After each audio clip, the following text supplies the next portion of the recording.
समाचार में मैं चतुरेश द्विवेदी आपके सामने तरोताजा खबर लेके प्रस्तुत। चतुरेश द्विवेदी की खास कवरेज जनता को लॉलीपॉप दिखाकर सत्ता हथियाने का प्रयास करती है। भाजपा नीलम अभय मिश्रा कांग्रेस की लोकसभा प्रत्याशी नीलम अभय मिश्रा ने भाजपा पर आरोप लगाते हुए कहा कि वह विकास के थोथे वादे करती है और लोगों को लॉलीपॉप दिखाकर सत्ता हासिल करने का कुप्रयास करती है। कभी धर्म के नाम पर लोगों को लड़ाते हुए सत्ता हासिल करने का काम करती है। इससे हम सबको सावधान रहना है। श्रीमती नीलम अभय मिश्रा आज गोरखपुर विधानसभा क्षेत्र के जनसंपर्क अभियान में लोगों से संवाद कर रही थी। इस दौरान उन्होंने कहा कि रीवा के सांसद ने 10 साल में क्या किया उसकी पोल खुल चुकी है। भ्रष्टाचार करने में भाजपा के लोगों ने कोई कोर कसर नहीं छोड़ी है। इस क्षेत्र का कितना विकास किया गया यह आपसे ज्यादा कोई नहीं जानता। इस क्षेत्र में एशिया का सबसे बड़ा सोलर प्लांट लगा है, लेकिन दुर्भाग्य की बात है कि यहाँ के स्थानीय बेरोजगारों को जगह नहीं मिल पाई।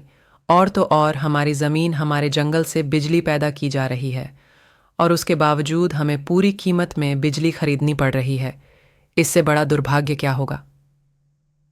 इस बीच गुड़ क्षेत्र के पूर्व विधानसभा प्रत्याशी कपिध्वज सिंह ने वहां मौजूद लोगों से कहा कि अब यहाँ की जनता जागरूक हो चुकी है और वह किसी के बहकावे में नहीं आने वाली है।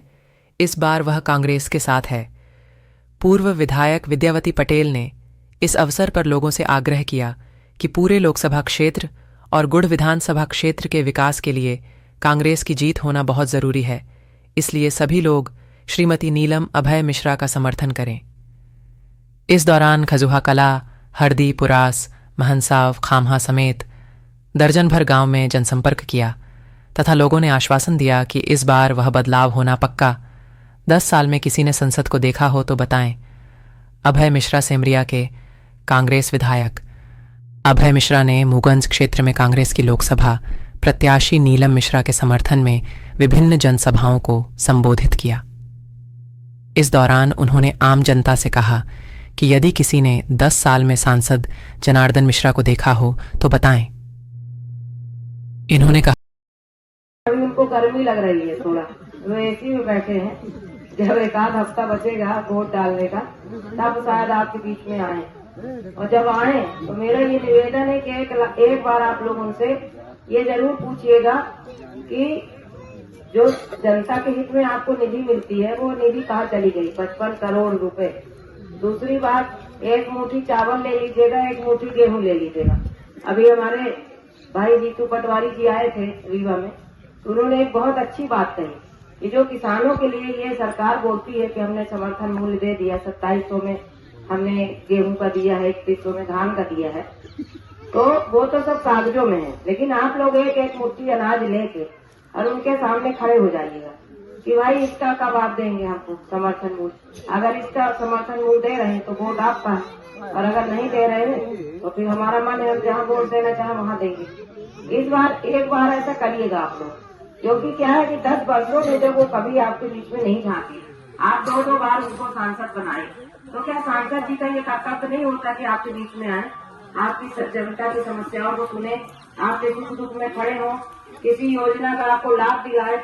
50 लाख रुपए उनको स्वेच्छानुदान मिलता है आप सबके लिए, जनता के लिए।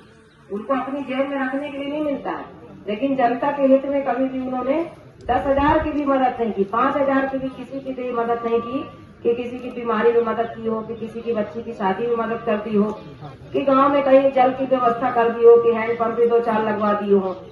भाई इतनी राशि मिलती है सांसद जी को, लेकिन आज तक उन्होंने ये नहीं समझा कि हमारे लिए जनता के हितों की बात करना जरूरी है। और वो जनता जो उनको हर बार वोट देके सांसद बनाती है। भाई 2 बार आपने उनको समर्थन दिया तब ना वो सांसद बने हैं, और आप ही के आशीर्वाद से बने और गद्दी में